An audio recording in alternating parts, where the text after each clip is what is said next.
In the darkness of the archives, the truth emerges, and it takes the form of a traitor. A billionaire who thought he was untouchable lost everything in a single night. Frozen accounts, collapsing reputation, and a traitor hiding in the shadows. But at his lowest moment, the only hand reaching back to save him wasn't a partner or executive. It was a black cleaning lady everyone overlooked. No one knew her small act of kindness would expose the real culprit, flip fate upside down, and save an entire empire. On the 57th floor of a glass tower in Midtown Manhattan, the night looked almost too beautiful to be real. The city lay below like a carpet of stars turned upside down, rivers of yellow cabs sliding through the streets, red taillights blinking in endless lines. Inside the corner office, the lights were dimmed, just the glow of 3 giant monitors painting the walls in cold, flickering blue. Ethan Cole sat at his desk, still in his tailored navy suit, tie loosened but not removed, as if he couldn't admit the day was over. His reflection stared back at him in the window, sharp jaw, silver at his temples, the kind of face that had been on magazine covers and business shows for years. This was the man the world called the genius of Cole Capital, the self-made billionaire who turned old brick buildings into gold. Tonight, that same man looked 10 years older. On the main screen in front of him, a red banner flashed again and again. Account frozen. The words stacked on top of each other as new notifications popped up in the corner. One fund, then another, then another. A cascade of warnings rolled across the screen, like someone had pulled the plug on his entire life. "Come on," he muttered, clicking through windows with shaking fingers. "This has to be an error." But the numbers didn't care how he felt. One hedge fund announced a full redemption. A pension fund suspended its commitment. A bank demanded immediate collateral on a line of credit that had been safe as a church only yesterday morning. And then the email that made his heart sink into his shoes, a notice from the Securities and Exchange Commission. They were opening an investigation into possible fraud at Cole Capital. Fraud. The word sat on the screen in black and white like a curse. Ethan leaned back in his leather chair, the breath gone from his chest. Outside, the lights of Times Square blinked in bright, cheerful colors. Somewhere, not too far away, people were laughing over late dinners, clinking glasses in rooftop bars, watching old movies in tiny apartments, believing that tomorrow would look pretty much like today. He had believed that too, just a few hours ago. His phone lay face down on the desk. He picked it up and checked it again. No new texts from his lawyers. No missed calls from his chief financial officer. Nothing from the chairman of his board. The last message he had was from his assistant, reminding him of the media interview he'd canceled when the first alert came through. He could still hear his own voice from earlier that afternoon, calm and certain on a conference call. "We are solid," he had told a nervous investor. "Our books are clean. Our positions are hedged. We're not like the others." Now, line after line of numbers began to shift on the screen, as if the whole system had decided all at once that it no longer believed him. On the second monitor, the news channel he kept on mute had his own picture pulled from some old segment. A bright red breaking news banner ran underneath his face. Ethan turned the sound on just long enough to hear a few words. Sources say, regulators are examining whether Cole Capital misled investors about the risk level of its portfolio. If these allegations prove true, the fallout could be catastrophic. He stabbed the mute button again, his jaw clenching. "Lies," he whispered. "All of it." He knew he didn't cook his books. He knew he didn't hide losses or sell junk as if it were gold. He had built everything on being smarter, faster, braver than the next guy, but not crooked. Never crooked. So who had done this? The question lodged in his mind like a splinter he couldn't pull out. For the first time in years, Ethan didn't have an answer, and that frightened him more than the headlines, more than the frozen accounts, more than the possibility of losing every dollar he'd made. He stood up and walked to the glass wall, pressing his palm against the cool surface. The city pulsed beneath him, alive and uninterested in his panic. Yellow cabs pushed through the rain-slicked streets. Steam rose from a manhole, glowing white in the streetlight. A bus rolled by with an ad of his own face on the side, smiling, confident, selling some charity gala he'd agreed to host. The world keeps moving, he thought, whether you're winning or losing. His reflection stared back at him, hollow-eyed and tired. For 12 hours he had been in this office, meeting, calling, calculating. For 12 years he had built this empire from the ground up, brick by financial brick, turning abandoned warehouses into luxury condos, old factories into gleaming office towers, whole blocks no one wanted into places people lined up to live. Now, in less than one evening, that empire was crumbling faster than he could type. Ethan turned away from the window and grabbed his phone again. He dialed the number of his chief financial officer, Victor Lang, straight to voicemail. He tried again, same result. He called his lead attorney. No answer. He tried the chairman of his board, a man who'd once told him, "If anything ever goes sideways, you call me first." Voicemail. "Cowards," Ethan breathed, tossing the phone on the desk. The sound echoed in the empty office. He was alone. Truly alone. The silence settled over him like a heavy coat.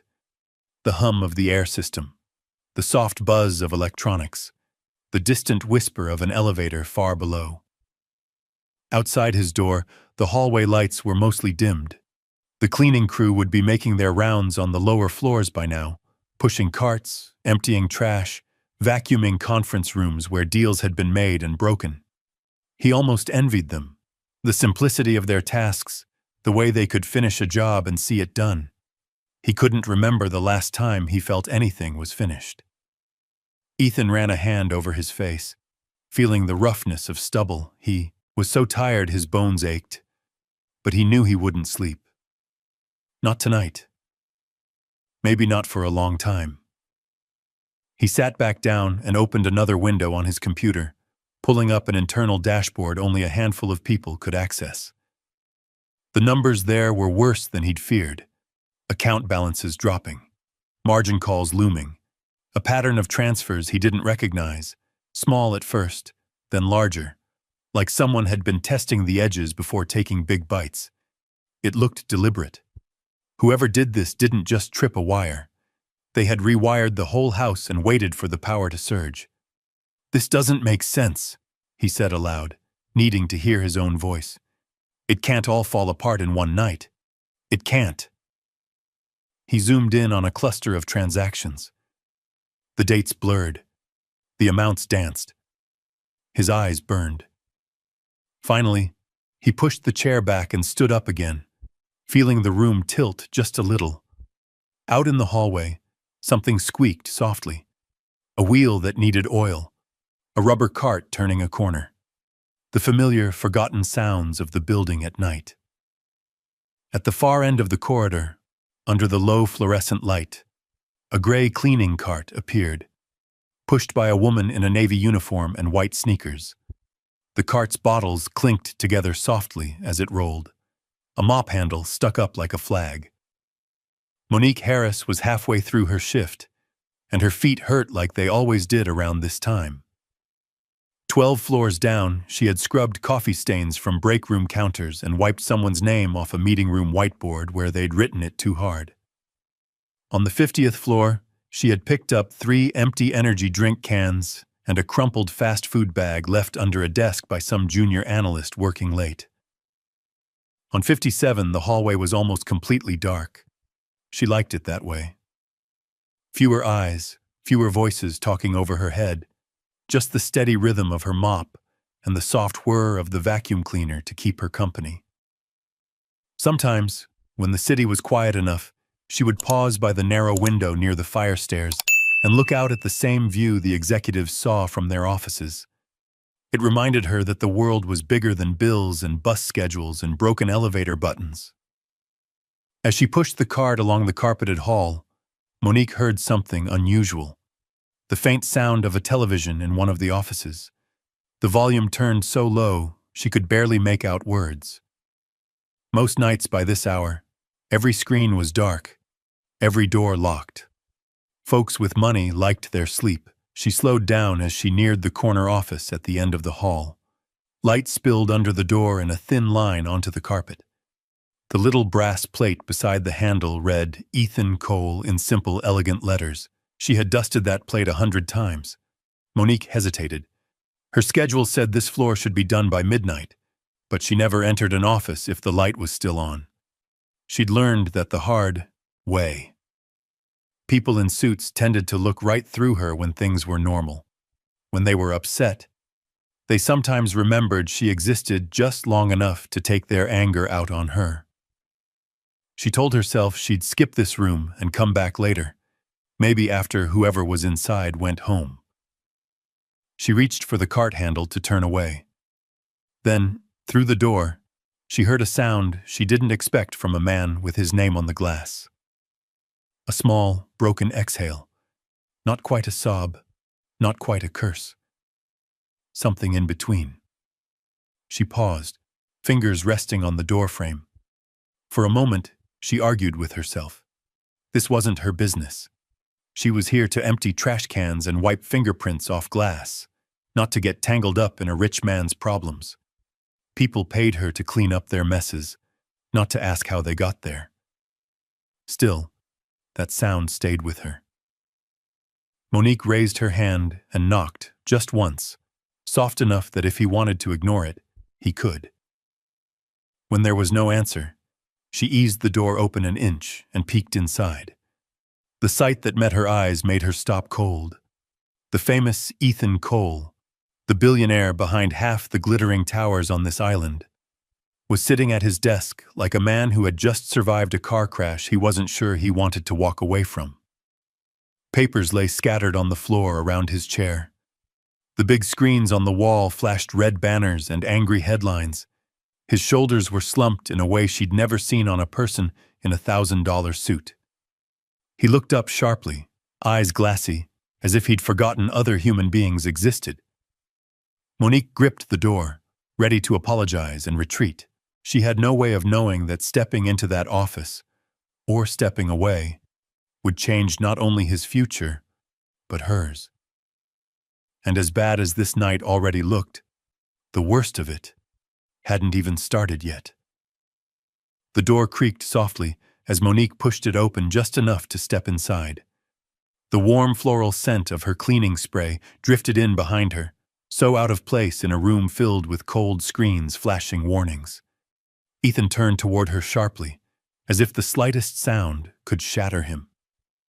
His eyes, usually sharp, calculating, looked unfocused, almost scared. "Sir?" Monique said gently. Ethan blinked as if he didn't recognize her. His breath hitched. For a moment he pressed his palm to his forehead, squeezing his eyes shut.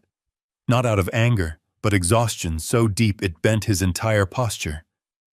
"I said leave," he muttered, voice low and hoarse. Monique's instinct told her to step back. People in suits didn't always react well to kindness. She'd been told before, more times than she cared to count, to mind the trash, not the business. But tonight, standing there in the glow of monitors screaming red, something felt different.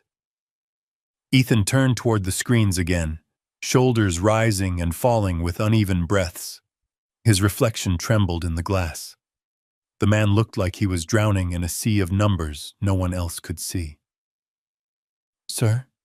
Monique said again, softer this time. "Are you all right?" He let out a bitter laugh, short, sharp, almost painful. "Do I look all right?" His voice cracked on the last word. It was the kind of crack people only heard in the privacy of their own homes. Not in an office that occupied half a floor. Not from a billionaire.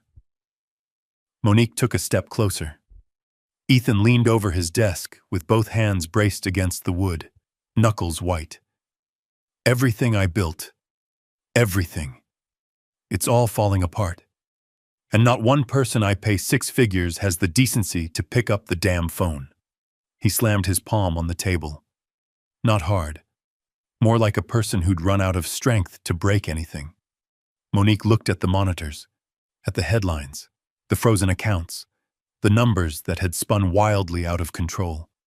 She didn't understand all of it, but she understood the look of a man whose world no longer made sense. She had seen that look once in the mirror, years ago, when her own life collapsed without warning. "I'll come back later," she said gently. "No." Ethan's voice stopped her mid-turn. "You're already here. Might as well watch the show." "That's not why I stayed." He looked up at her. Really looked this time. The overhead light caught the tear at the corner of his eye he hadn't wiped away fast enough. His jaw tightened like he hated being seen this way. "Why did you stay then?" he asked, defeated. Monique hesitated. She wasn't used to people asking why. "All I heard was someone breathing like they couldn't catch air," she said quietly. "Sometimes, people need someone close enough to hear that." Ethan swallowed hard, as if her words hit something inside him he didn't want touched. A long silence stretched between them, broken only by the muted hum of the HVAC and the steady blinking of financial alerts. The city's glow reflected across the office floor in fractured shards of gold and white, beautiful in a cruel, distant way. Ethan rubbed both hands over his face. When he finally spoke, his voice was small, tired, almost human. "I can't get anyone on the phone," he said. "Not Victor, not the board, not legal. The whole world is pretending I don't exist." Monique nodded softly. "I know what that's like." He met her eyes again, confusion mixing with the panic there. "You? How would you know anything about this?" She smiled sadly. "People don't answer calls from folks like me either, Mr. Cole. Just different reasons." He opened his mouth to argue, then stopped. Something about the quiet strength in her eyes made him pause. He sank into his chair, elbows resting on his knees, hands clasped together. He looked like a man who'd been holding up skyscrapers with his bare hands, and tonight they finally collapsed.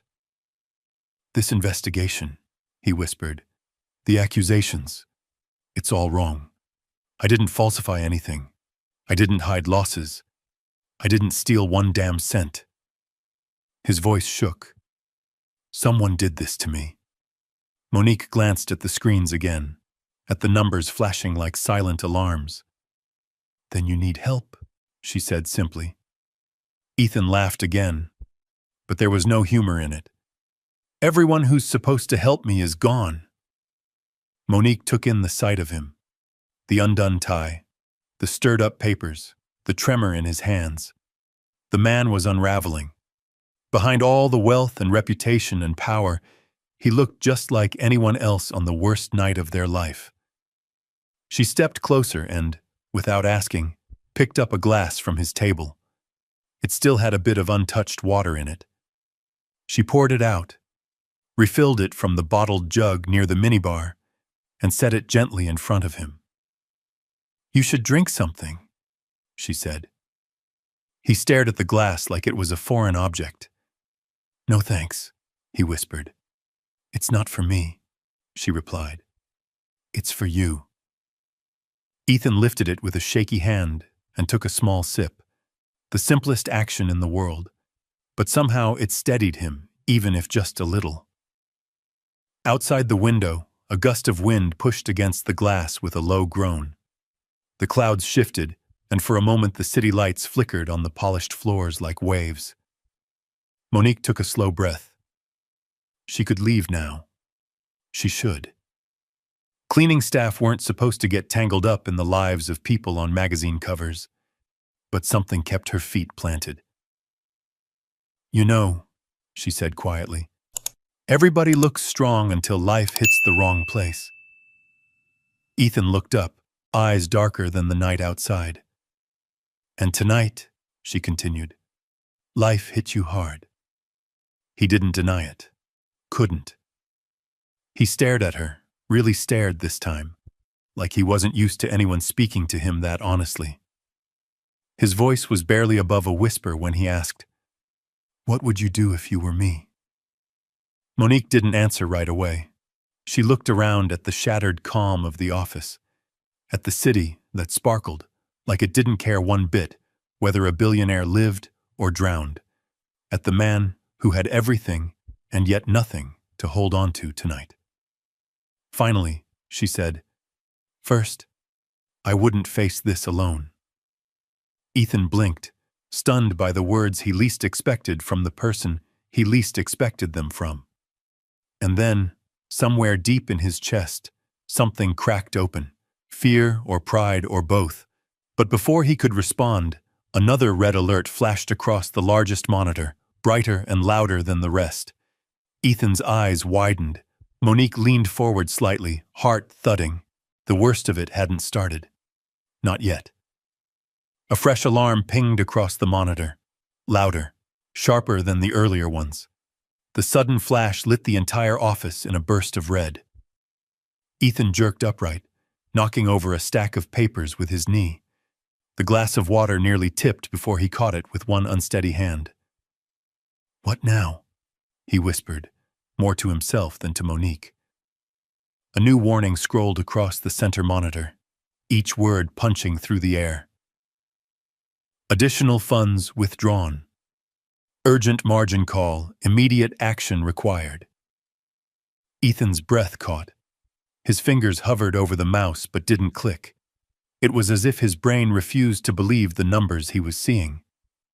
"Oh God," he murmured, backing away from the screen as though it were something alive to saw, something that wanted to bite him. Monique couldn't fully understand the meaning, but she understood fear. It moved through the room like a cold draft, slipping under the door, creeping up the back of her neck. She stepped closer. "Mr. Cole, talk to me." "What does that mean?" she asked. Ethan shook his head slowly. "It means they're pulling out what's left. All of them. Every investor. Every partner. This isn't just panic. Someone engineered this." He swallowed, the sound loud in the quiet office. "Someone wants me gone." Monique let that sit for a moment. She'd seen people fall before. Neighbors who lost their jobs. Co-workers suddenly dropped from the schedule. Folks blamed for things they didn't do because someone higher up needed a scapegoat. But she'd never witnessed a fall this big, this fast. "What can you do right now?" she asked carefully. "Nothing," he said. "Not without access. Not without my CFO. Not without my board." He turned back toward his phone, as if hoping it had magically started ringing. It hadn't. The screen was as blank as it had been all night. Monique took in his shaking hands, the way his shoulders caved inward, the way he seemed to fold into himself. This was a man used to solving problems by force, by money, by being 10 steps ahead. Tonight, he looked like someone who'd run out of road. She didn't know what possessed her then, maybe instinct, maybe something born from her own years of being pushed aside, but she reached out and gently touched his arm. The contact startled him. He stared at her hand, then at her face as if he didn't understand why anyone would choose to comfort him. "Look," she said softly, "I know I don't understand all the business stuff, but I do know what it looks like when somebody's trying to bury you, and it never starts with a big blow.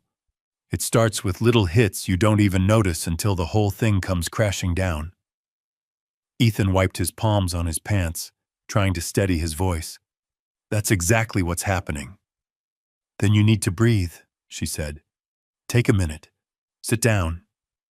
He stared at her like she was asking him to do the impossible. But his legs must have agreed, because he sank slowly into the chair behind him. His fingers pressed into his temples, and for a moment he didn't speak. Couldn't. Monique moved quietly, something she'd learned from years of cleaning offices filled with stressed-out executives. She walked over to the small side table near the window, where a tray of untouched coffee sat, cooling in the pot. She picked up the carafe, sniffed it, and then poured a fresh cup, carrying it back to Ethan with both hands. "Here," she said. "Warm helps, even if it's just a little." He took the cup carefully, like she was handing him something fragile. "Thanks," he whispered. Monique nodded and began tidying the papers around him, not to clean, but to give him room to breathe. She placed the documents in neat piles, slid stray files back into a drawer, and moved a toppled photo frame upright. It was a picture of Ethan standing with a group of employees, executives, analysts, assistants, all smiling outside a newly completed building. He looked proud, confident, whole. Monique studied it for a second, then returned it to its spot on the desk. "This mess didn't happen overnight," she said, "and it won't be fixed in one night either." Ethan swallowed hard. "It might not get fixed at all. Not if you keep saying that." He let out a weak laugh. It wasn't humor. It was exhaustion, fear, and something she couldn't quite name. Another alert chimed. Ethan's shoulders tensed, but he didn't turn to look this time. Instead, he stared straight at Monique. "I used to think nothing could shake me," he said. "Nothing could touch me. I was wrong." "Everybody gets shaken," Monique replied. "Even the strong ones." She pulled a rolling chair from the corner and sat a few feet away, hands resting on her lap. The office was quiet, except for the soft hum of machinery and distant sirens below. It was the kind of quiet that felt heavy, like it was waiting for something to happen. After a long moment, Ethan looked at her again. Really looked. Not as a cleaning lady, not as someone invisible, but as the only person in the entire building willing to sit with him while his world cracked open. "Why are you still here?" he asked finally. "Really?" Monique took a breath. "Because sometimes people fall, and no one's there to catch them even for a second." She hesitated, her eyes softening. "And I know what it feels like to fall alone." Something inside Ethan broke at that. His throat tightened.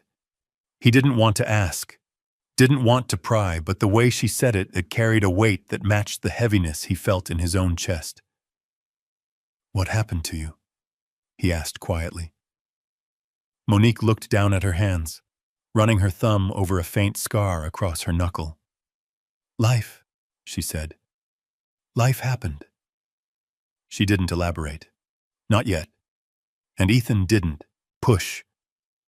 The moment hung between them, two strangers connected by two different kinds of pain.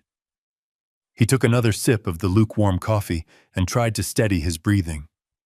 The shaking in his hands eased just a little. Not gone, but better. "Thank you," he said softly. "For what?" "For staying." Monique held his gaze. Sometimes staying is all someone needs. The lights above them flickered, just once, but enough to draw both their eyes upward.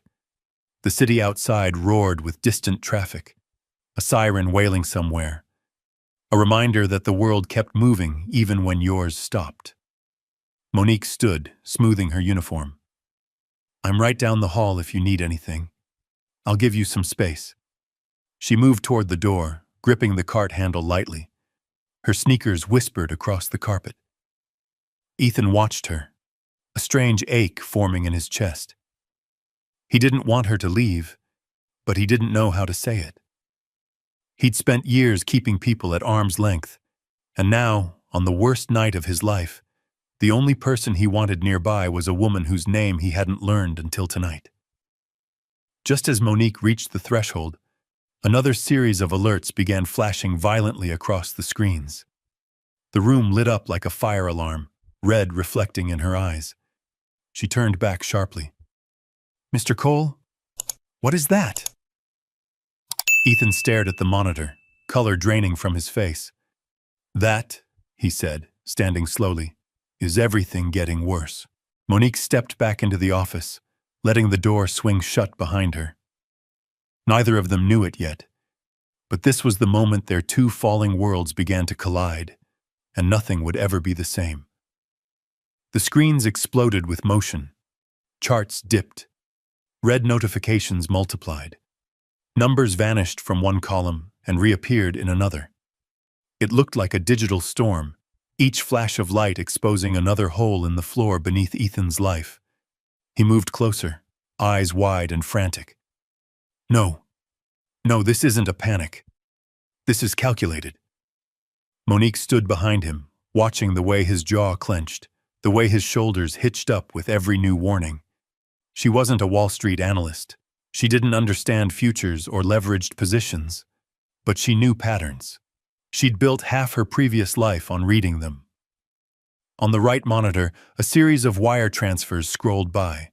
Tiny ones at first, then larger, then enormous sums broken into dozens of smaller amounts. It was a breadcrumb trail, one she recognized immediately.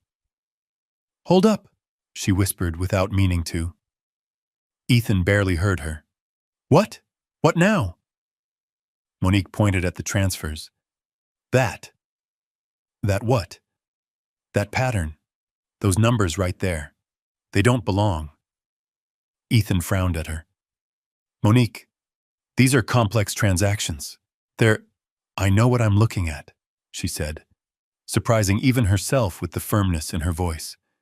She moved closer, leaning over his shoulder. The faint scent of lemon cleaner followed her. Her finger hovered just above the glass. "That amount, split like that, repeated 7 days in a row?" She shook her head. "Somebody's cooking your books. Sloppy, too." Ethan blinked. "Sloppy? These are sophisticated transfers. Trust me, whoever did this, they're sophisticated in the way a wolf in a suit is sophisticated," she cut in.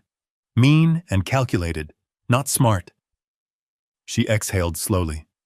"I've seen this exact pattern before." A silence dropped between them, heavy, unexpected. Ethan turned in his chair. "Monique, what do you mean you've seen this before?" Her eyes lowered. For the first time tonight, there was something in her expression and that didn't belong to the moment. Something older, deeper. Something that still hurt. She took a slow breath. "Before this job, I wasn't always pushing a mop around rich people's offices." Ethan didn't speak. He knew better than to interrupt. "I used to work in Atlanta," she continued, "at a big firm. Bigger than this place in some ways.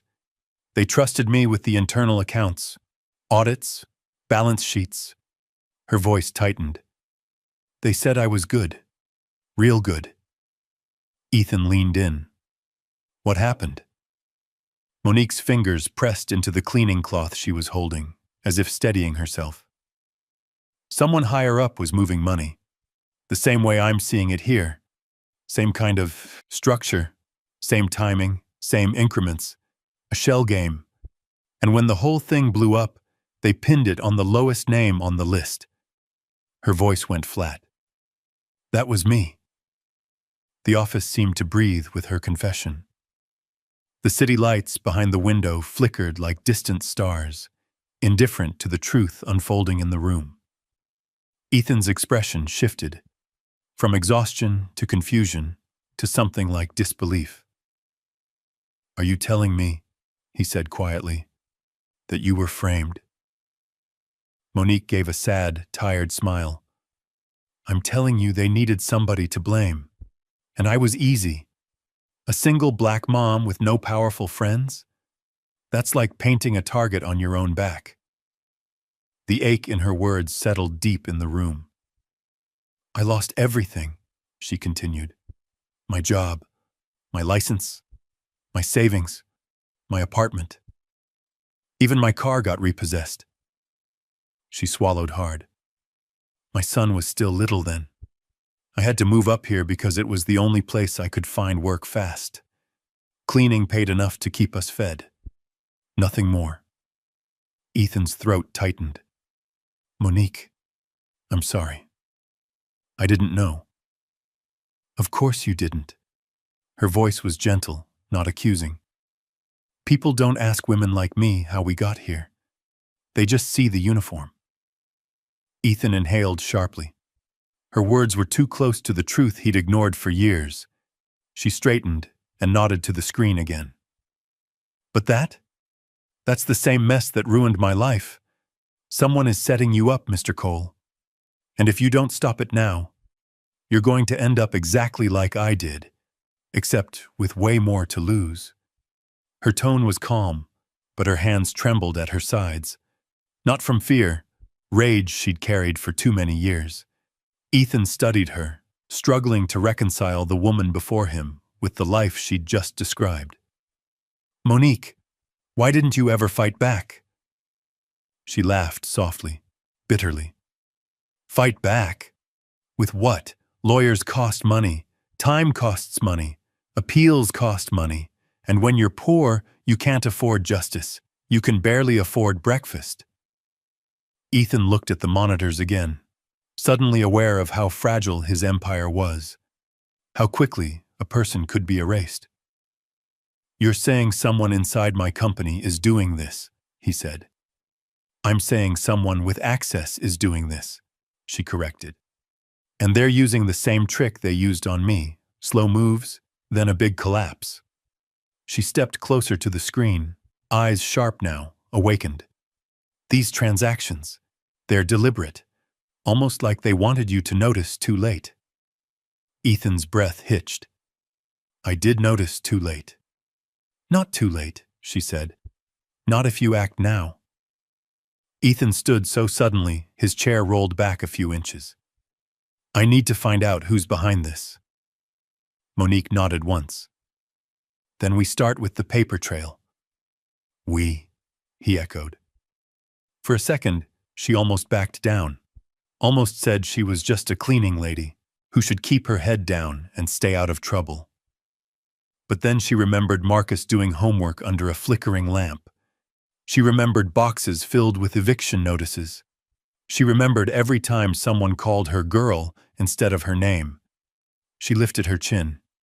"Yes, we." Ethan stared at her, a woman in a Navy uniform, standing steady in the middle of his collapsing world, and something shifted behind his eyes. Respect. Real respect. Sunlight from a streetlight washed across the floor as a taxi turned below, throwing a brief golden beam into the office. It landed right on Monique's face, catching the strength there, a strength that had been ignored for far too long. "All right," Ethan whispered. "Then let's do this." Monique nodded. "We'll need to check your hard copies, the real records, from before anything could have been altered." Ethan grabbed his keycard. "They're in the document room, downstairs." He held the door open for her, an unspoken acknowledgement that whatever line had once separated their worlds had begun to blur. Monique pushed her cart aside, leaving it in the hallway. Side by side, they walked into the dim corridor. And neither of them realized it yet, but this small, unlikely alliance between a billionaire and a cleaning lady was about to flip their entire universe upside down. The hallway felt colder than it had just minutes before, as if the building itself sensed what they were about to uncover. The lights above flickered in a tired rhythm, casting long shadows across the carpet. Ethan swiped his badge at the elevator panel, and the doors slid open with a soft, metallic sigh. They stepped inside, he in his tailored suit, she in her worn uniform with faint bleach stains on the sleeves. It was a sight the elevator probably hadn't witnessed before.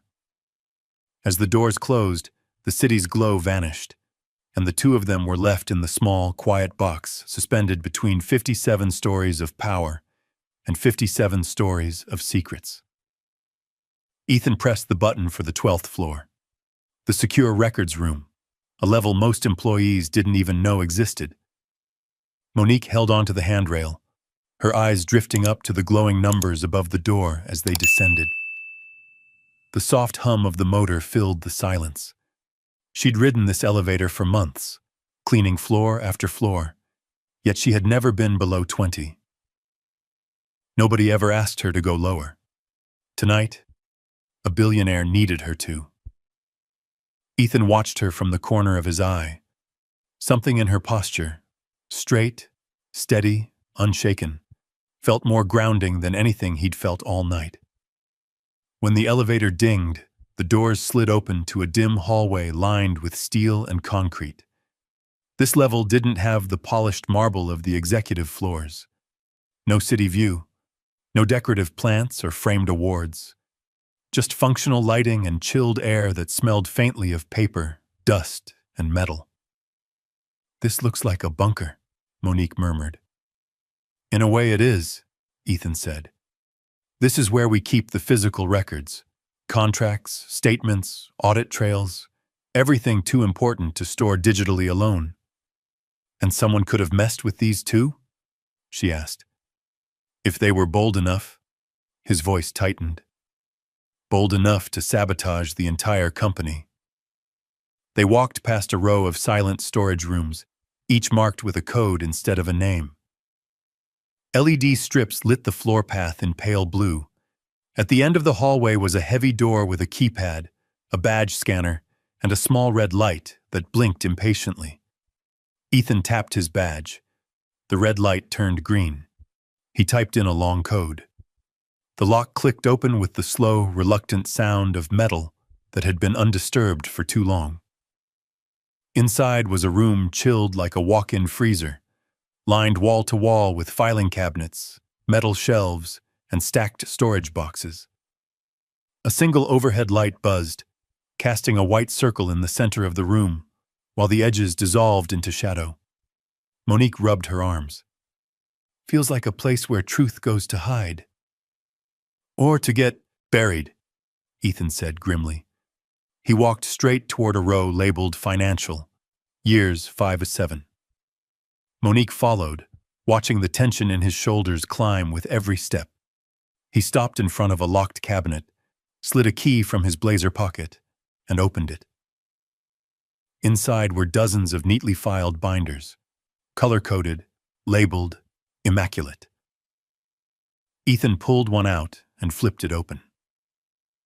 Most people would have seen rows of numbers and columns of transactions. But Monique saw something else. Stories, movements, intentions. Numbers had rhythms, pulses, ways of revealing who handled them. She reached for one binder hesitantly. "May I?" Ethan handed it to her without a word. She sat at the metal table in the middle of the room and laid the binder flat. Her fingers traced the line of entries, transfers between internal accounts, vendor payments, subcontractor invoices. Nothing unusual at first glance. But a careful glance? Her brow furrowed. "These charges," she whispered. "Look at the dates, the spacing." Ethan leaned over her shoulder. "What about them?" "They don't match the project timeline," she said. "If these invoices were tied to building renovations, they'd appear in clusters around the work. But whoever did this spread them out in perfect intervals, exactly 6 days apart." Ethan's heartbeat thumped in his ears. "Who would do that?"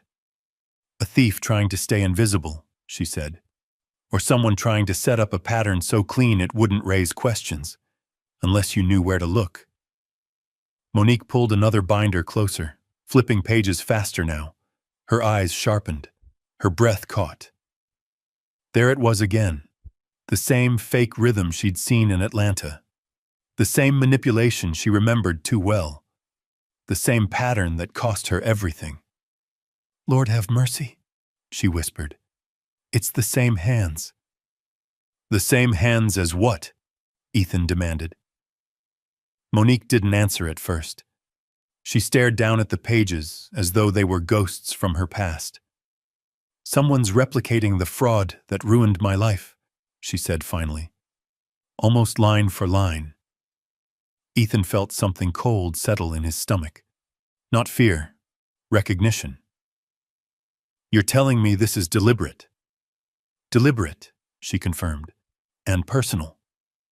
She flipped back and forth between sheets, piecing connections invisible to anyone without her experience. Her face held a mix of concentration and dread, like she'd just realized the nightmare she'd escaped years ago had found her again. It's not just theft, she murmured. It's framing. Ethan's breath hitched. Framing me. And someone's been planting this mess for months, Monique said. Slow enough that no automated system would catch it, just like they did with me. Her fingers tightened around the binder, knuckles whitening.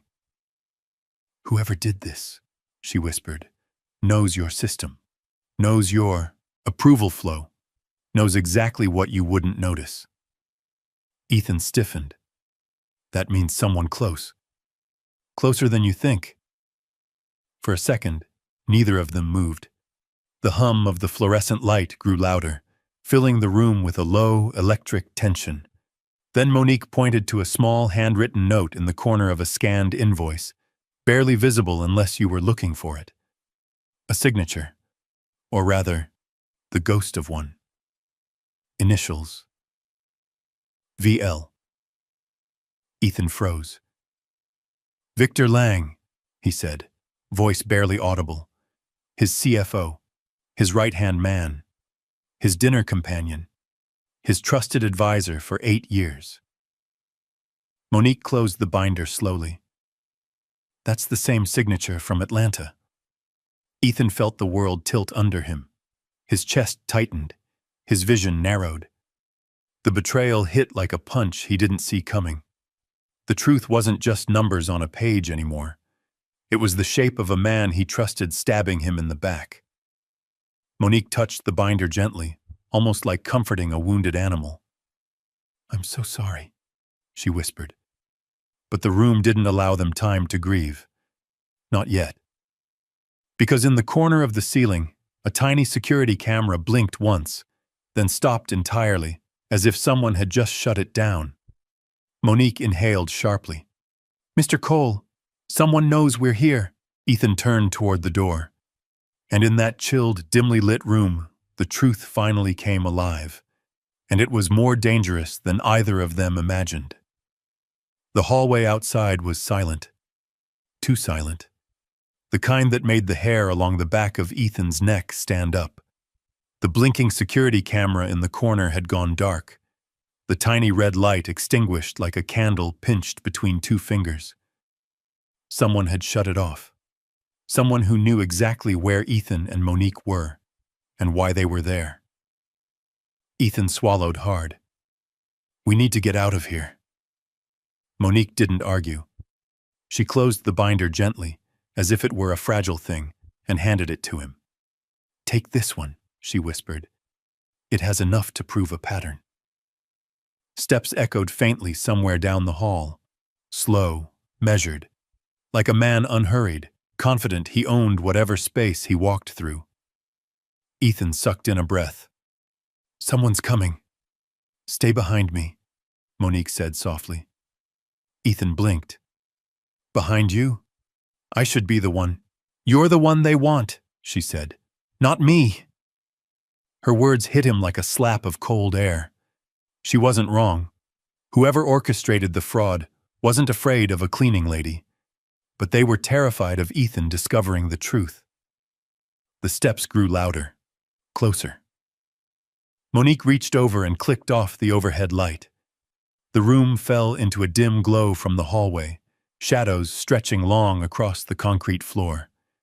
They pressed themselves between 2 tall filing cabinets just as the heavy door began to open.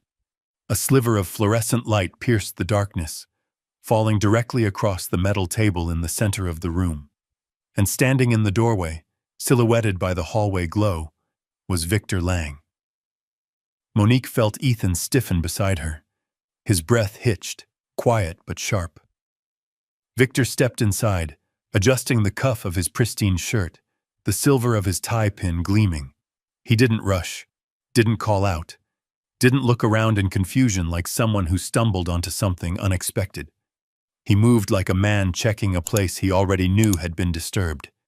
He reached the table, tapped the metal surface with 2 fingers, then picked up the binder they had left open.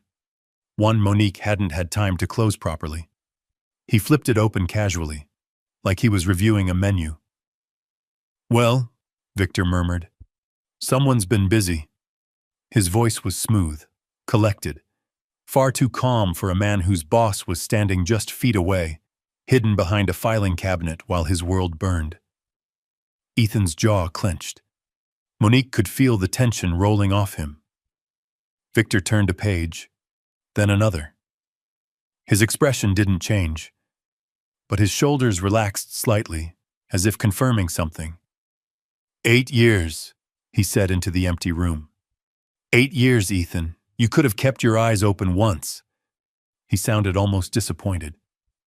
Ethan made a small sound, a breath that cracked, and Victor's head snapped up.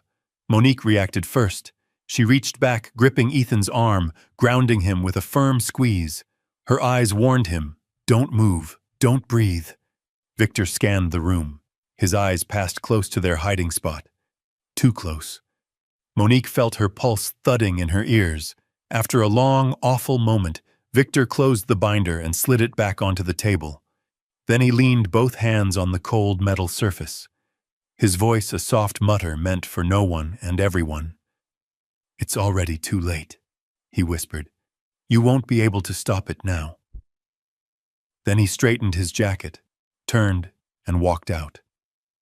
The heavy door clicked shut behind him, his footsteps fading into the hallway. For several seconds, neither Ethan nor Monique moved. The air itself seemed to hold its breath.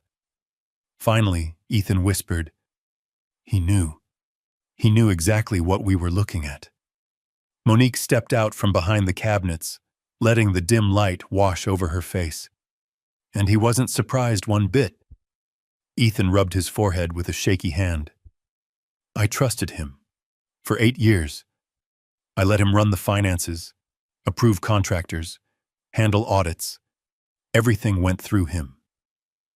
"And he used that trust to sink you," Monique said softly. He nodded, sinking into the nearest chair. The weight of betrayal pressed onto his chest like a slab of iron. The shock in his expression wasn't just professional, it was personal. "How did I not see it?" he whispered. "How could I have been so blind?" Monique sat across from him. "People like Victor, they're good at hiding behind somebody else's success. They don't show their hands until they've stacked the deck." Her voice softened. "Nobody sees a snake until it bites, Mr. Cole." Ethan stared at the binder still sitting on the table, the one Victor hadn't taken. "That was him," Ethan murmured. "Him in Atlanta. Him here. He ruined your life once. Now he's trying to ruin mine." Monique looked away. "People like him don't stop until they get what they want." "And what does he want?" Ethan asked. Monique inhaled deeply. "Whatever you have. Your seat, your power, your company. Maybe more." Ethan's fingers tightened around the edge of the table. "We need proof, real proof, enough to make this stick." "We have a start," Monique said, "but it's not enough yet." "What do we do?" Monique stood and walked toward the door, pressing her ear against the cold metal. "We leave quietly. He thinks he scared us off, or at least confused us. The less he knows, the better." She turned back to him. Her eyes held a calm he didn't feel, a strength born from surviving storms he couldn't imagine. "Mr. Cole, you're not alone anymore," she said. "Not in this." Her words wrapped around him like the first warm breath after hours in the cold. He didn't understand why they steadied him so deeply, only that they did.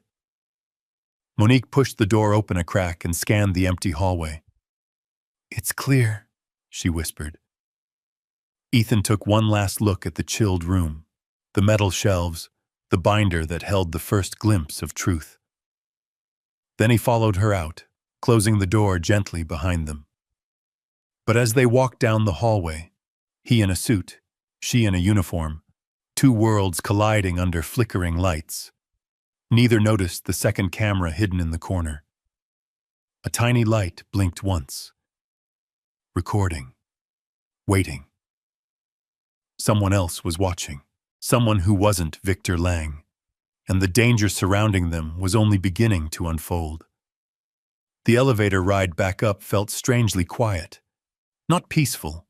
Quiet in the way a forest goes silent when a predator approaches. Ethan and Monique didn't speak. They didn't need to.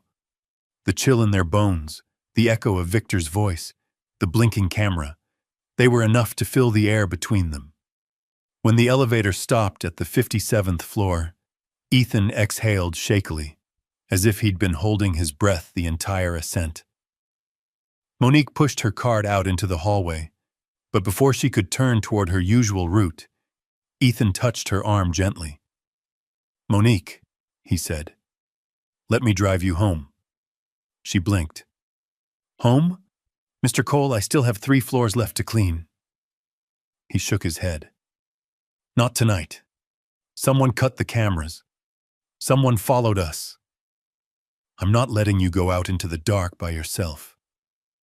She hesitated. She'd been taking the same late-night bus home for years. She'd walked the same cracked sidewalks, passed the same flickering streetlights, ignored the same men yelling on corners. Danger didn't scare her. Poverty taught her how to live beside it. But tonight felt different. Tonight, danger had a name, and it wore a suit. Monique nodded. "All right, just let me clock out." 20 minutes later, they stepped out into the cool Manhattan night. The city buzzed around them, taxis honking, steam rising from grates, neon signs blinking against wet pavement. Ethan unlocked his car with a soft chirp, a sleek black sedan that looked entirely out of place beside Monique's modest coat and worn lunch bag. He opened the passenger door for her. She paused, unsure for a moment. She had cleaned offices bigger than her entire apartment. But sitting in a billionaire's car? This was new, strange, almost unreal. She got in. The interior smelled faintly of clean leather and cedar.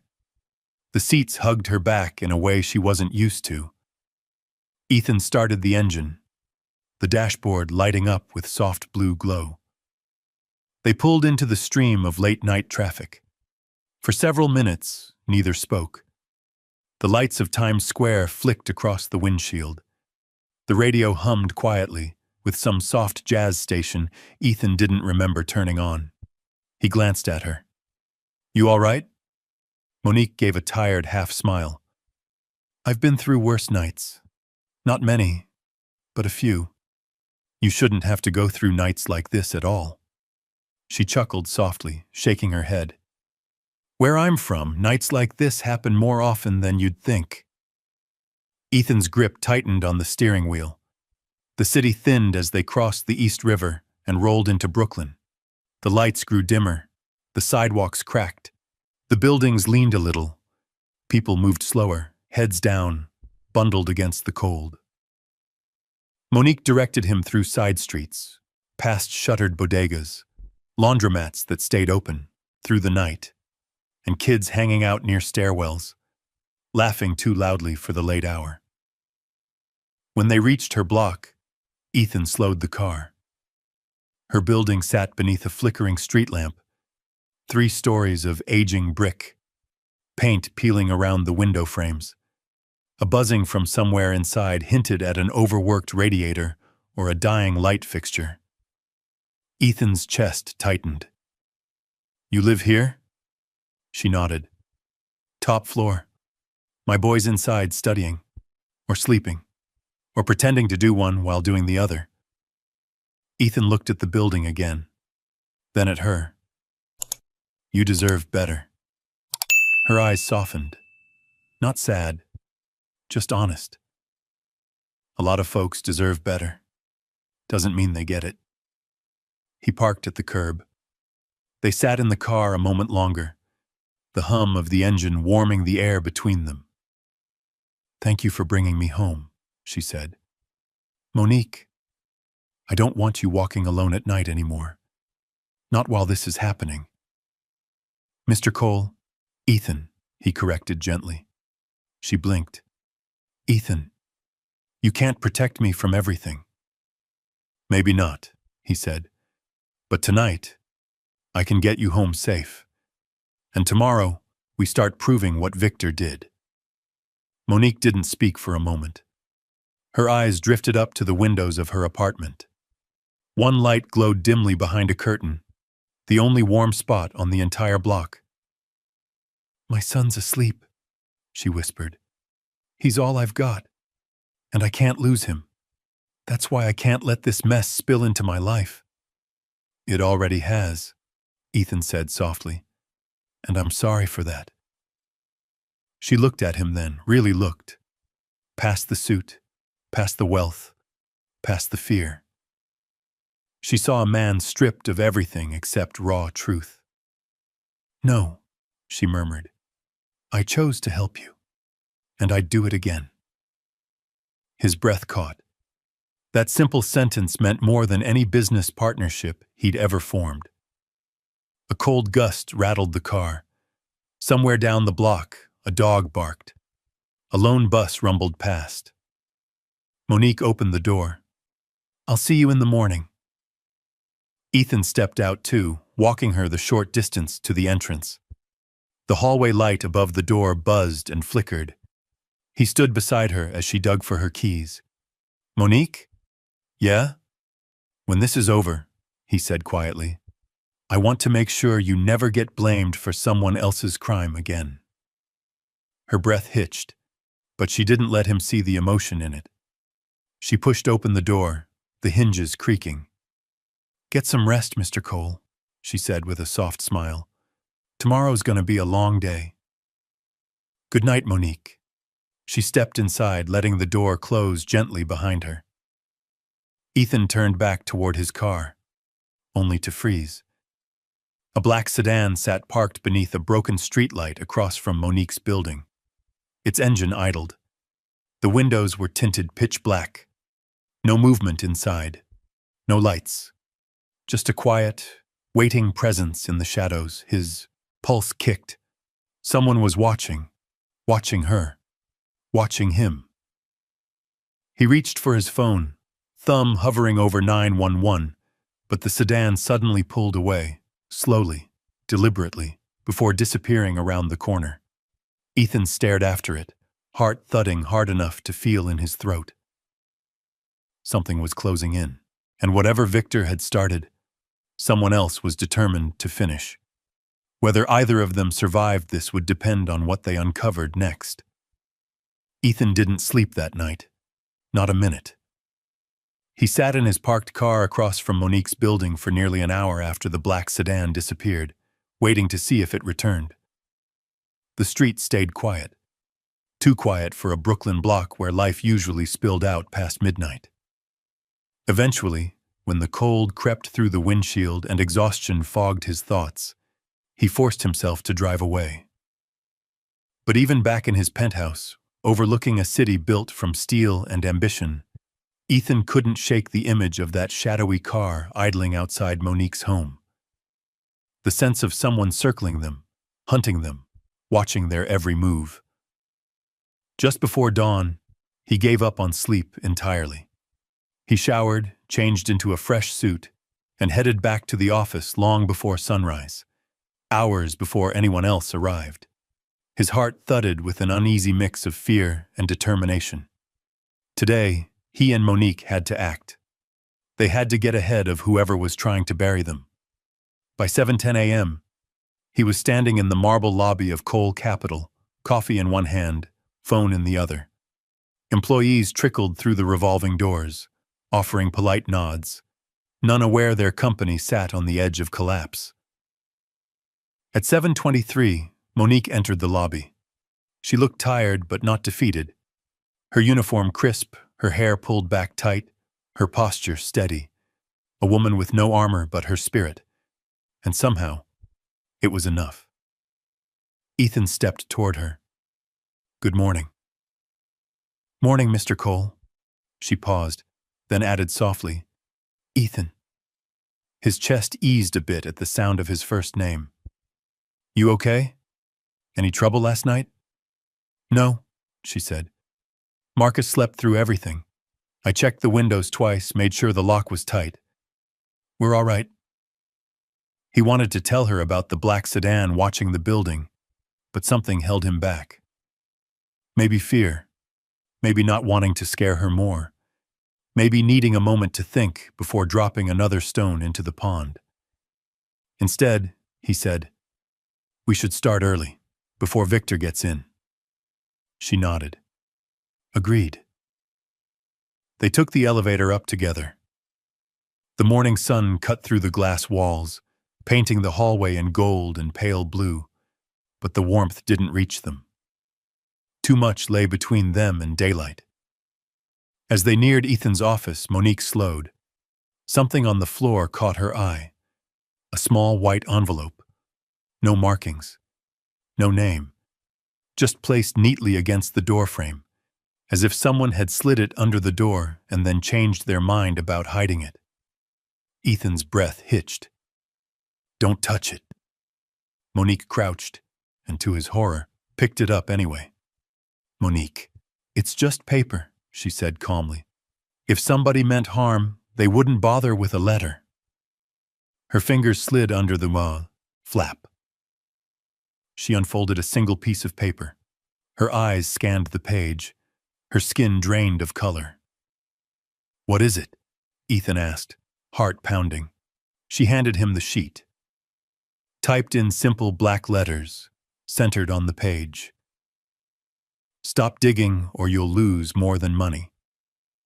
Below it, a grainy black and white photo. Marcus, her son. Walking out of his school yesterday afternoon, backpack slung over one shoulder, head down, completely unaware someone had been close enough to take the picture. Ethan felt his stomach drop. "Monique, I'm so sorry."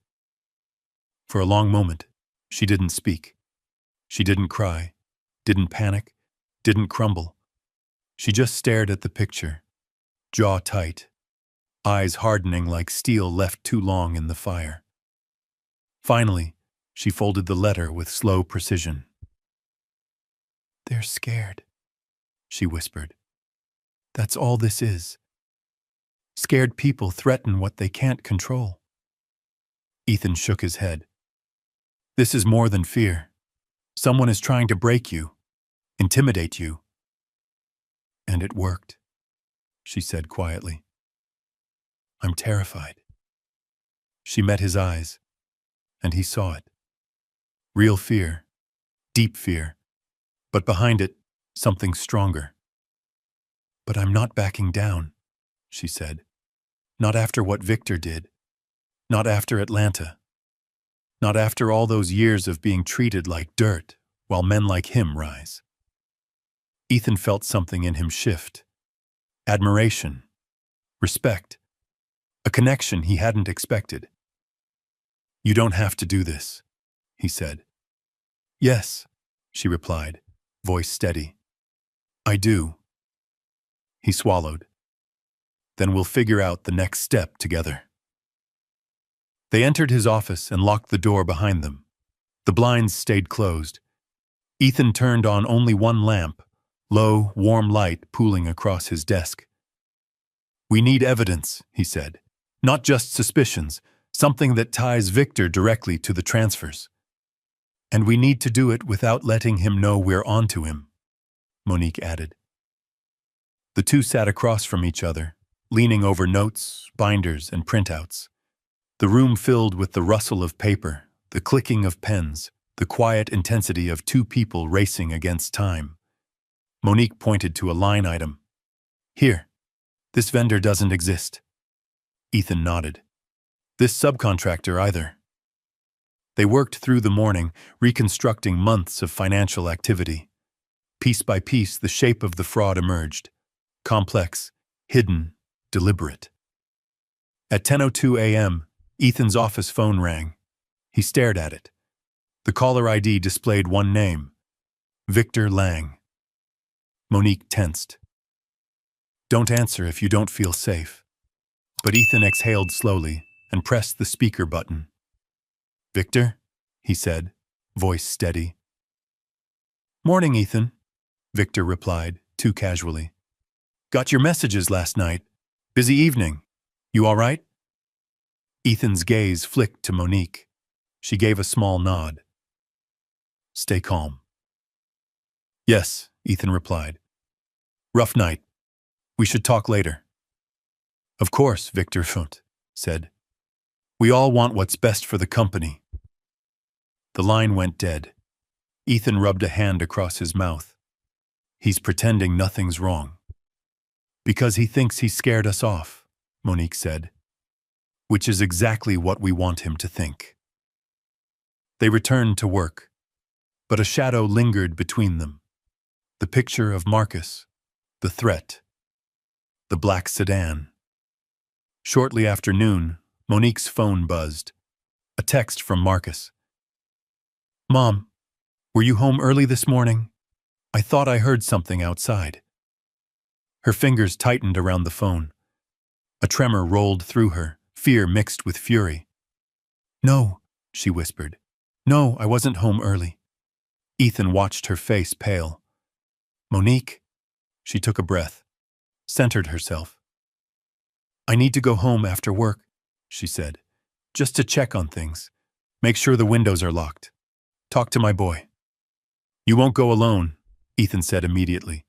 She opened her mouth to object, closed it again, nodded. "All right." The day crept on. Their pile of evidence grew. Their nerves frayed. And as evening fell, they headed toward the building's exit together. The lobby glowed golden under the chandeliers. Outside, dusk settled over Manhattan like a heavy blanket. They stepped through the revolving doors, and Ethan's breath stopped. A familiar black sedan sat across the street, engine running, headlights off, waiting. Monique saw it too. Her grip tightened on her coat. Her jaw clenched. Ethan stepped closer to her, protective instinct pulling him forward. Tonight, they no longer pretended this was a coincidence. Tonight, they understood. They were up against something much bigger, much darker, and far more desperate than a greedy CFO. And whatever came next, they would have to face it together. The black sedan idled across the street like a patient hunter, its engine a low growl under the hum of the city. Manhattan's evening lights flickered across its hood, turning the tinted windshield into a dark mirror. No faces, no movement. Just a silent threat with headlights off. Monique froze beside Ethan. Her breath caught somewhere between her chest and throat. The chilled air pressed against them. Clinging to the fear, neither dared speak aloud. Ethan stepped slightly in front of her, protective instinct overriding logic. "Get in," he whispered, guiding her toward his car. They slipped inside. The locks clicked automatically, though the sound didn't offer much comfort. Ethan's hands trembled slightly as he gripped the steering wheel. Monique watched the sedan through the side mirror. "They want us to see them," she murmured. "That's the point." "It's intimidation," Ethan said. "Classic tactic." She shook her head slowly. "No, it's more personal. They're sending a message." Ethan's foot pressed the accelerator, and the car rolled away from the curb. The sedan followed, a car length behind, silent, persistent. Traffic swallowed them. The sedan blended in like a ghost on their trail. Monique's voice trembled only slightly. "Take a left up ahead." "You don't want me to take you home?" "Not yet. Too obvious. Let's go somewhere public." He understood instantly. Somewhere with witnesses. Somewhere safe or as safe as the night allowed. The car turned down a side street, neon lights from a row of small shops reflecting in streaks across the windshield. A corner diner glowed warmly beneath a buzzing red sign. Marty's 24-hour diner. Ethan pulled into the lot. The black sedan eased into the far corner and stopped. Still watching. Still waiting. Monique exhaled shakily. They're not even trying to hide it anymore. Let them watch, Ethan said. We're going inside. They walked toward the diner, its glass door fogged from the heat inside. A bell chimed as they entered. The warm scent of frying bacon, coffee grounds, and butter wrapped around them like a comforting blanket. A waitress in pink polyester glanced up from behind the counter. Sit anywhere you like, hun. Ethan and Monique slid into a booth near the window, but out of the sedan's direct line of sight. The tabletop gleamed under decades of formica polish. A jukebox quietly hummed an old Motown tune somewhere in the back. For a moment, silence settled between them, a fragile, uneasy calm after a storm. The waitress returned with 2 menus. Ethan didn't even glance at his. Monique stared down at the laminated plastic absently, her mind miles away. You okay? He asked softly. Her eyes lifted. In the fluorescent diner lights, she looked tired, beyond tired, yet resilient in a way that humbled him. I'll be fine, she said. I'm just worried for Marcus. A threat to me is one thing. But my boy, her voice faltered. That crossed a line. We'll protect him, Ethan said firmly. Whatever it takes. She studied him for a long moment. Why do you care this much? His throat tightened. Because you stepped into a storm that wasn't yours. You didn't have to. You could have walked away the moment you saw the mess I was in. That's not who I am, she whispered. I know, he said. That's why I care. The waitress returned with 2 coffees. The steam curled upward in delicate spirals. Monique wrapped her hands around the mug, letting the warmth seep into her cold fingers. After a few sips, she finally asked, What did your lawyer say last night, before everything went crazy? Ethan hesitated. He weighed the truth carefully. Then he chose honesty. He told me to give up, Ethan said. Sign a plea agreement. Take the fall for the fraud. Say I didn't know what Victor was doing. Monique stiffened. Didn't know? You didn't do anything wrong. I know that. But the lawyer said owning a little guilt could save the company. Protect the shareholders. Preserve legacy, he called it. And what about the truth? She asked. Ethan's eyes drifted toward the diner window. Outside, passing cars smeared streaks of red and yellow light across the glass. Life went on. People lived, unaware of the war unfolding just a few feet away. The truth, he repeated softly. They said it doesn't matter. Not in court. Not in the media. Not when money's involved. Monique leaned in, anger and pain flickering across her face. That's what they told me too. When I was framed, they said, admit it, Monique, and maybe you'll get leniency. But I didn't do anything wrong either, and nobody cared. His jaw tightened. Monique, when I lost everything, she said, voice trembling, my boss told me fighting would just make it worse. He said the world wouldn't believe a black woman over senior leadership. He said the truth was too complicated. That people like me didn't win battles like that. The diner faded around them, the clatter of plates, the murmur of conversations, the soft hum of the air conditioner. All of it blurred. Ethan watched her eyes full of old wounds, reopened by the threat outside.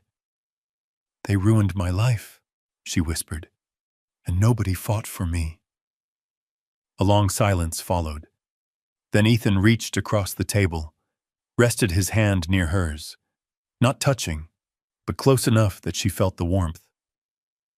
Monique, he said quietly, I'm not signing anything. Her breath caught. What? I won't lie. I won't take the fall. I won't give them what they want. His voice strengthened with conviction.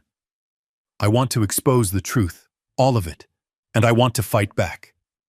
She stared at him, searching his face for doubt. There was none. Finally, she asked, Are you ready for what that means? He nodded. Are you? Her eyes softened, fierce and gentle at the same time. I've been ready since the day they destroyed my future. I just never thought I'd get another chance. The waitress dropped off 2 plates of pancakes they hadn't ordered. On the house, she said with a smile. You two look like you're fighting off the whole world. Monique managed a small smile. Something like that. They ate in silence, each lost in thought. Then Ethan pulled out a notepad from his jacket and placed it between them. We need a plan, he said. A real one. Monique took a long sip of coffee, squared her shoulders, and leaned in. We start by setting a trap. Something that'll force Victor to expose himself. And we collect every shred of evidence we can, Ethan added, quietly. And we keep Marcus safe, Monique said firmly. That comes first. We will, Ethan promised. They mapped out their steps, the fake accounts, the monitoring system, the controlled access logs, a financial snare disguised as opportunity, a way to lure Victor into grabbing bait he couldn't resist. When they stood to leave, the black sedan was still outside, waiting. Monique stopped, her breath catching again. She gripped Ethan's coat sleeve. Don't go near it. I won't. But as they crossed the lot, the sedan's headlights snapped on. Bright. Blinding. The engine revved once, a low, warning growl. Monique's heart pounded so loudly she could hear it in her ears. Ethan instinctively stepped in front of her, and then, without warning, the sedan peeled away from the curb, tires screeching, disappearing down the street as fast as it had come. Monique exhaled shakily. They're not just watching anymore. No, Ethan said. They're preparing. She swallowed hard. For what? Ethan stared down the empty street, knowing the answer in his gut even before he said it. For war. The word hung in the cold air, swallowed by the wind blowing between buildings. The diner's neon sign flickered behind them. Red, then white, then red again, like a heartbeat speeding up. Monique stood beside him, her jaw tight, her breath forming small clouds in the night. War. She'd lived through her own version of it once, when the world turned on her without warning. But this war was different. Bigger. Louder. One that had crawled out of the darkness and parked itself beneath her son's bedroom window.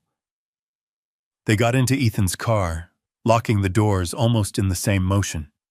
He drove silently through the pulsing streets, his jaw set, eyes fixed forward. The city felt different tonight, sharper, colder, like it was watching them the way that black sedan had. Ethan, Monique said gently, slow down. He eased his foot off the accelerator. Sorry. You're scared, she said, and that's okay. I'm scared too. But we can't think clearly if fear's driving the car. He glanced at her. Her face, illuminated by the soft dashboard light, looked both fragile and unbreakable, like someone who had already survived the worst and learned how to do it again if needed. You're right, he said quietly. The rest of the ride passed without another word. They arrived back at Cole Capital just after dawn. The sky was a pale gray blue, the city still rubbing the sleep from its eyes. The building's glass facade reflected the early morning light, giving it an almost sterile glow. Inside, the lobby echoed with emptiness. No employees yet. No chatter. just the steady hum of the air vents and the soft squeak of Monique's shoes on the marble floor. When the elevator door slid open on the executive floor, Ethan turned to her. "We don't have much time before Victor gets here." Monique nodded. "Then let's get started." They went straight to Ethan's office, shutting the door and pulling the blinds closed. A strange calm settled over the room, a quiet before the storm. Monique placed her hands on the desk. "Here's what we're going to do. Victor thinks he's erased every trace of what he's been doing. He thinks there's nothing left to tie him to the fraud." Ethan nodded. "He trusts the digital trail too much. And he's counting on you not understanding how to read what he left behind," she added. "Which is where we trap him." She reached into her bag and pulled out a small notebook. Not fancy. Not a corporate notepad. Just a simple spiral notebook with a bent corner and lined pages filled with her tight handwriting. She flipped to a clean page. "We create a fake opportunity," she said. "One you accidentally leave unprotected." Ethan leaned in. Something tempting enough for Victor to take the bait. Exactly. A fake internal account. A dummy subsidiary. Something that looks like it's worth skimming from. "And we watch who touches it." Monique nodded. "I'll set up alerts. Not digital ones that can be deleted, but a second layer he won't know about. Hard-coded logs, on a separate system he's never seen." Ethan blinked. "You can do that?" She gave him a tired, almost amused look. "Ethan, I survived in accounting for a decade before they ruined my life. I know how to hide a trail, and I know how to reveal one." He felt a surge of admiration, so strong it startled him. They got to work. Monique typed with fast, precise keystrokes, creating a shell company inside the system that looked legitimate but had one glaring hole. A vulnerability only someone actively looking for fraud would notice. The bait. Meanwhile, Ethan pulled old audit logs, old reports, and old approvals, documents only someone at the very top would have access to. The rope. Together, they tied it into a snare so subtle, so perfect, that even the best financial thief in the city would think it was his lucky day. Hours passed. The office slowly filled with sunlight, then with employees. Footsteps echoed in the hallway. Phones rang. Conversations started. But behind the closed door of the CEO's office, the world felt small, focused, sealed off. At 9:34 a.m., Ethan's office phone buzzed. He stiffened. Monique watched silently. Victor's name glowed on the caller ID. Ethan let it ring twice, long enough for Victor to wonder why he wasn't answering immediately, before picking up. "Victor," Ethan said, voice calm, too calm. "Come up to my office." A beat of silence on the line. "Everything all right?" Victor asked, tone smooth but sharp around the edges. "I'd like to discuss a few things." "Of course," Victor said. "I'll be there shortly." Ethan hung up and exhaled shakily. "He'll smell something's wrong." "He already smells it," Monique said. "But he doesn't know what it is. That's why he's dangerous." Ethan paced, rubbing his hands together. "When he gets here, what do I say?"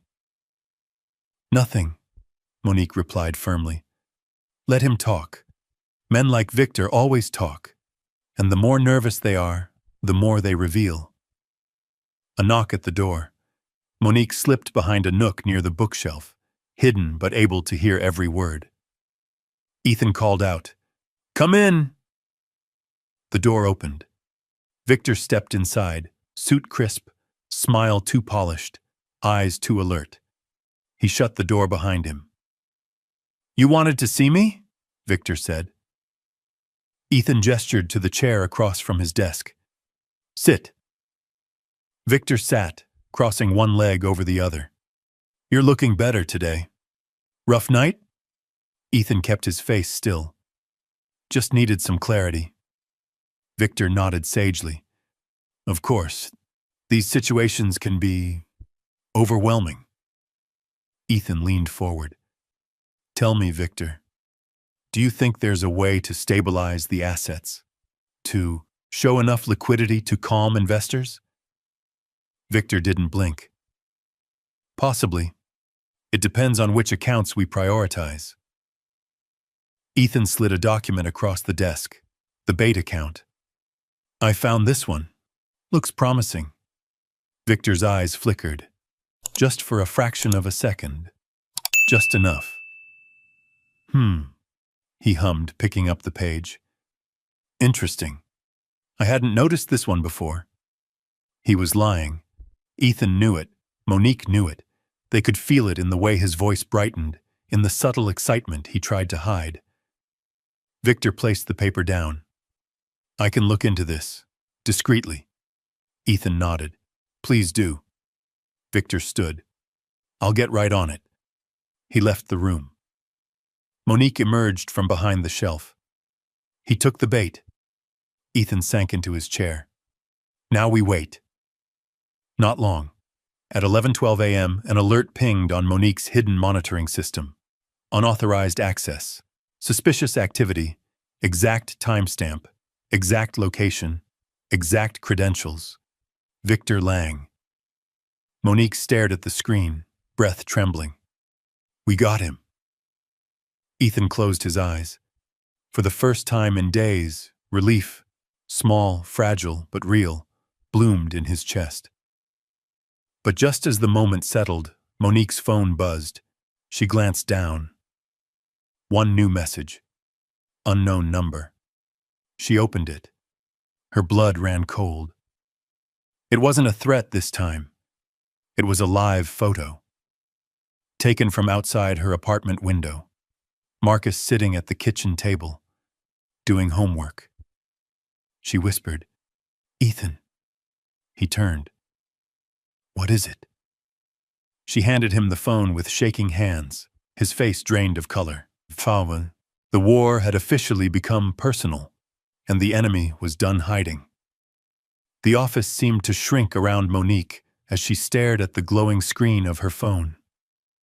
The live photo of Marcus, inside their own kitchen, unaware he was being watched, pulled the air out of her lungs. Her fingers tightened around the phone until her knuckles blanched. Ethan moved closer, his voice low but urgent. We're not going to let anything happen to him. I promise you that. Monique swallowed hard, blinking fast to clear the blur in her eyes. Who took this picture? I locked every window. I checked the peephole before opening the door. It's not your fault, Ethan said firmly. This is on them, all of it. He steadied her shoulders gently.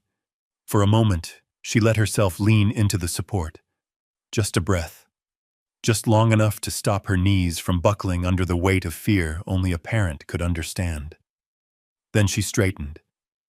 We're finishing this today, she murmured. Ethan nodded. Today. They moved fast.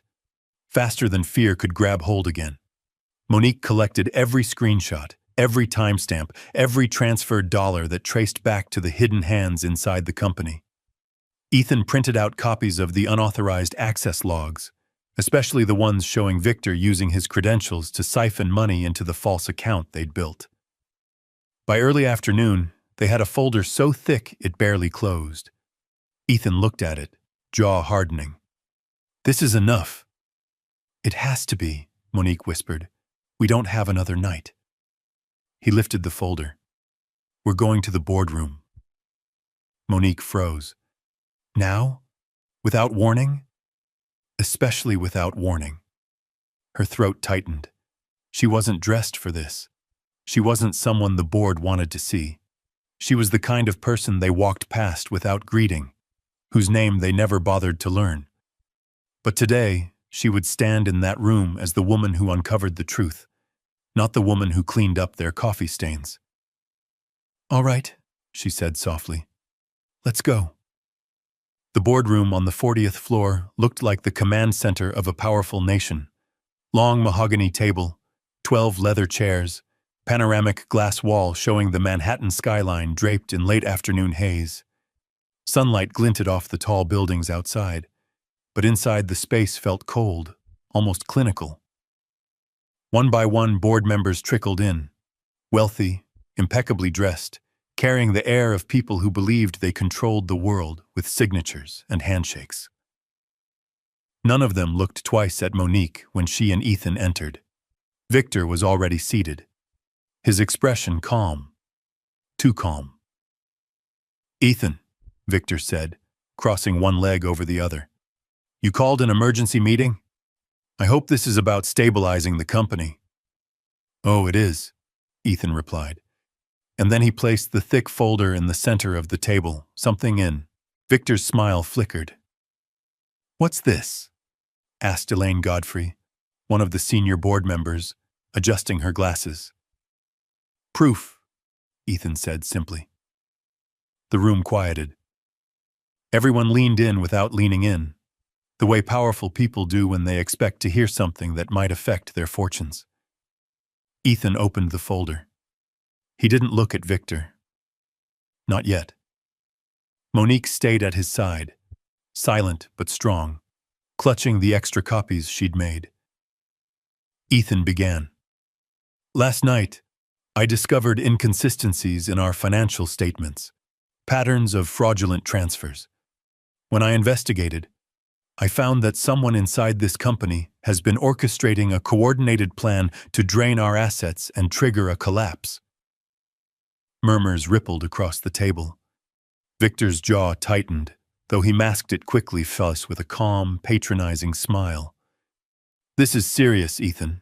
We should let our auditing firm—" "This wasn't done by outsiders," Ethan interrupted. "It wasn't random. It wasn't sloppy bookkeeping. This was deliberate, quiet, slow, designed to frame me." He turned a page revealing the suspicious transactions. "And it was done by someone with direct access to the core financial systems." Monique handed the board members their copies, one by one. Some glanced at her like she was interrupting their lunch. Others didn't look at her at all. But when they opened the papers, silence spread thick as fog. "What the?" murmured one board member. "These transfers," another whispered. "It all leads back to one person," Ethan said. Victor shifted in his seat, a bead of sweat forming at his temple. "Ethan," he said carefully, "you're making a mistake." "No," Ethan replied.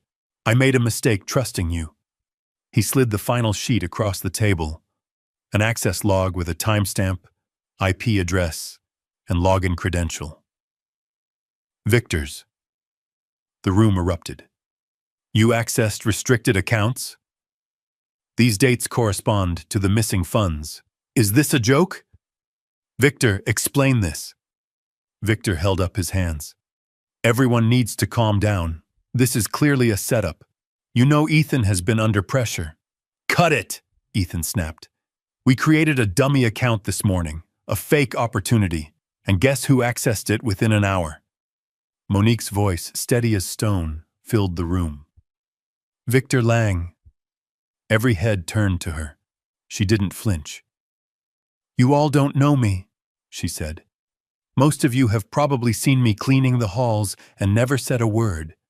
But last night, I found a pattern in your books, the same pattern that ruined my life years ago in Atlanta." Her voice tightened. "A pattern Victor created." A hush fell. Not disbelief. Realization. Recognition. Guilt. Elaine Godfrey leaned forward. "Mr. Lang, is this true?" Victor's mask cracked. "You're going to believe a cleaning lady over me, but the Shabjinsul words, dismissive, ugly in their arrogance, hung in the air like smoke." Monique didn't react with anger. She stood tall, eyes steady, refusing to shrink under his insult. Ethan rose to his feet. "She is the only person in this room who didn't sell me out, didn't run, and didn't hide. She's the only reason this company still has a chance." Victor shot to his feet. "This is absurd!" But before he could say more, two figures stepped into the boardroom doorway, the building's head of security and a federal agent with a badge clipped to her belt. Victor froze. Elaine looked at Ethan. "You called the authorities?" "I showed them the evidence," Ethan replied. "They were waiting downstairs." The agent stepped forward. "Victor Lang, we need you to come with us." Victor took one step back, then another, panic overtaking rage. "This is a setup," he shouted. "She framed me. They framed me. I built this place. You can't do this to me." His voice echoed across the glass walls, but it didn't matter. Security moved in. The agent approached with calm authority, and Victor Lang's world finally collapsed. As they escorted him out, he glared at Monique, eyes burning with a hatred that came from knowing he had been beaten by the one person he thought was beneath him. "You'll regret this," he hissed. Monique didn't look away. "I already spent years regretting the things you did to me. Not anymore." The door shut behind him. Silence filled the boardroom again. A heavy, transformative silence. Ethan turned to the board. "Thanks to Monique Harris, we have a chance to restore this company's integrity. And starting today, she will lead our financial integrity division." Gasps, surprise, a few murmurs of protest. But Elaine Godfrey, who'd been on the board longer than the company had been profitable, lifted her voice. "I second that appointment." One by one, others nodded, and then, unthinkably, applauded. Monique lowered her eyes, overwhelmed, tears threatening to spill. Not from sadness, from justice, from shock, from the weight of years finally lifting. Ethan placed a gentle hand on her back. "You did this," he whispered. "You saved us." But she shook her head softly. "No, Ethan. We saved each other." And though the battle wasn't over, though challenges still waited outside that glass room, for the first time since her life shattered in Atlanta, Monique Harris felt the ground beneath her feet begin to steady again, and something even stronger than justice sparked quietly in her chest. Hope. It had been 3 months since the day Victor Lang was taken out of the boardroom in handcuffs. 3 months since the truth flooded daylight, washing away years of lies. 3 months since Monique Harris, once invisible, once dismissed as just the cleaning lady, stood tall in a room full of power and refused to be broken again. And in those 3 months, Cole Capital had been reborn. Early summer sunlight poured through the newly renovated lobby, warm and clean, reflecting off polished stone. Reporters occasionally hovered outside, snapping photos of the sudden turnaround story, the miracle recovery. But inside the building, employees walked with a steadiness they hadn't felt in months. The whispers of collapse had faded. The weight of suspicion had lifted. Today, however, the lobby buzzed with a different kind of energy. Workers arranged a cloth over a tall plaque near the back wall. Soft jazz drifted through the speakers.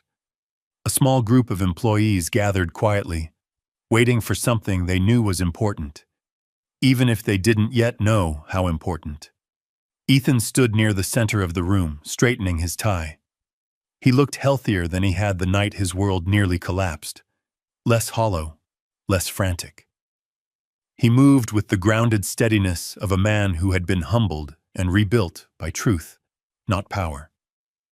When the elevator chimed softly, everyone turned. Monique stepped out. She wore a navy dress, simple but elegant, paired with low heels. Her hair was styled gently, her posture proud. She looked nothing like the woman who once pushed a cleaning cart down these same hallways at midnight. Yet everything about her, her kindness, her strength, her quiet fire, was still the same. At her side, holding her hand, was Marcus. Taller now, almost 14, wearing a button-down shirt he kept tugging at nervously. Ethan smiled. "Right on time."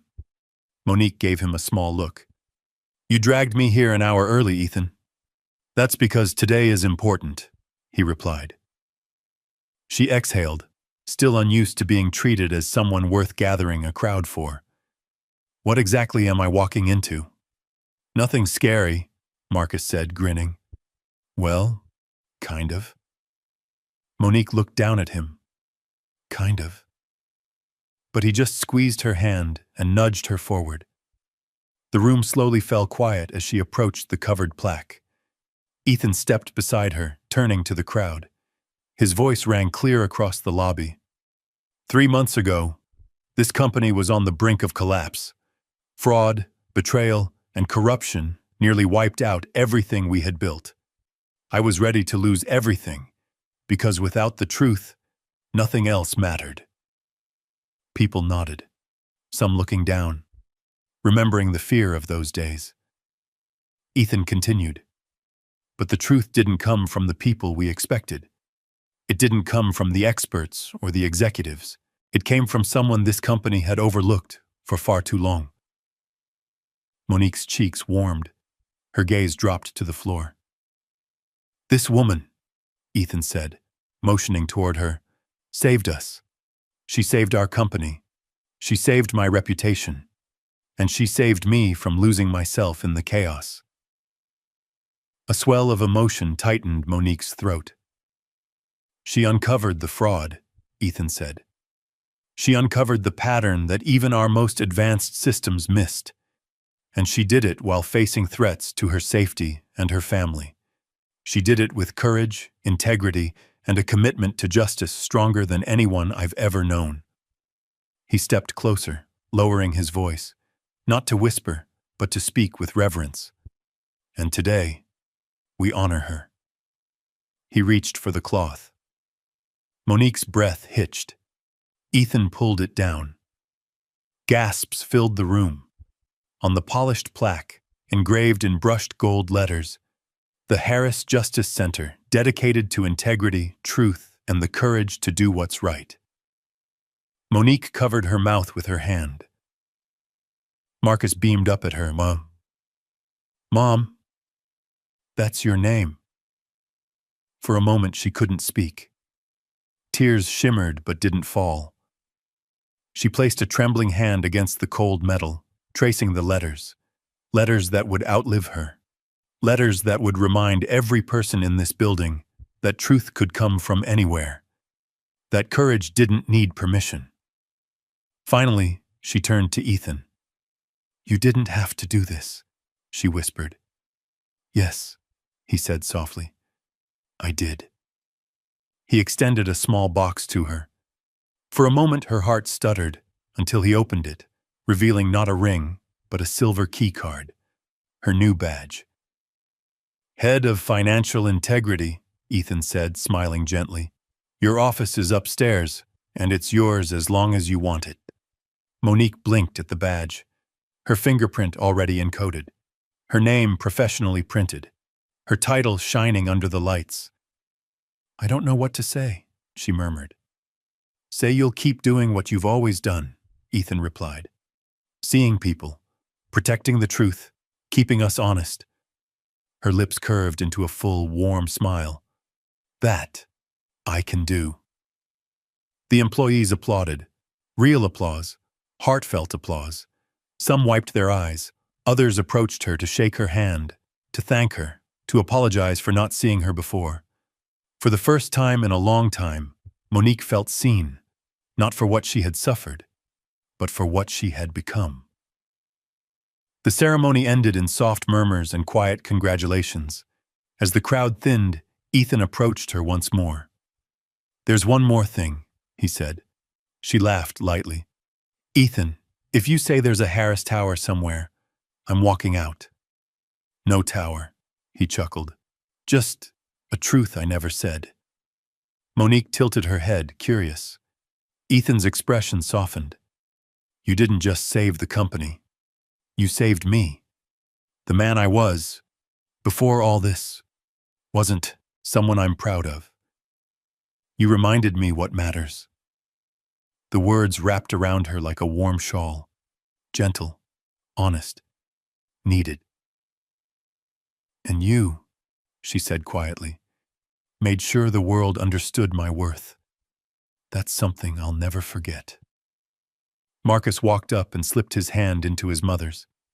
Mom, can we go home now? I want to show you the drawing I made for your new office. Monique smiled. Yeah, baby, we can. Ethan looked at her one last time.